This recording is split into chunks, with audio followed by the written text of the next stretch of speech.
ये घटना 2018 की है, पश्चिम बंगाल के एक छोटे से गांव की, जिसका नाम आज भी लोग जोर से नहीं लेते। गांव के आखिरी छोर पर एक पुराना तालाब था। तालाब के पास एक बड़ा बरगद का पेड़। शाम ढलने के बाद कोई उस रास्ते से नहीं जाता था, क्योंकि 12 साल पहले उसी तालाब में डूबकर मरी थी मिताली नाम की लड़की। उसकी शादी से ठीक 1 महीने पहले लाश सुबह मिली थी, बाल तालाब की घास में उलझे हुए। पुलिस ने कहा था आत्महत्या, लेकिन गांव जानता था मिताली को तैरना आता था। 2018 में गांव में एक नया लड़का आया, सुमन। उसे इन बातों पर भरोसा नहीं था। एक शाम वो पैदल लौट रहा था। घड़ी में 9:15 बज रहे थे। तालाब के पास पहुंचते ही उसने सुना, दादा, एक लड़की की आवाज। सुमन रुक गया।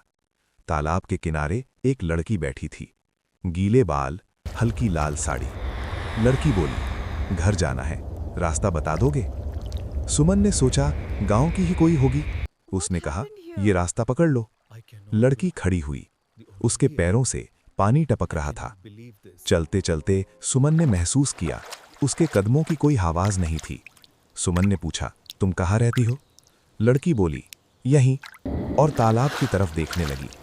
सुमन का दिल जोर से धड़क उठा। लड़की अचानक रुक गई, धीरे धीरे चेहरा घुमाया। उसकी आंखें एकदम खाली थीं। बोली, तुझे पता है मुझे तैरना आता था? ये कहते ही उसकी आवाज टूट गई। चारों तरफ सड़े पानी और काई की बदबू फैल गई। सुमन भागा। पीछे से गीले पैरों की आवाज आई।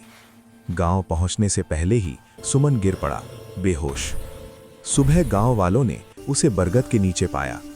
होश में आने के बाद उसने बस एक बात कही, वो आत्महत्या नहीं थी। उसके बाद वो चुप हो गया। 3 दिन बाद तालाब साफ करते वक्त गांव वालों को मिला, तालाब के तल में एक लोहे की जंजीर। जंजीर के सिरे पर टूटी हुई लाल चूड़ियां, मिताली की चूड़ियां। बुजुर्गों ने कुछ नहीं कहा, सब समझ गए। उसके बाद से तालाब के पास से गुजरने पर किसी लड़की की आवाज नहीं आती, लेकिन एक नई चीज शुरू हुई।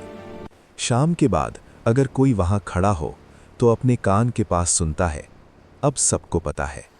और जिन्होंने ये सुना है वे फिर कभी तालाब की तरफ नहीं देखते।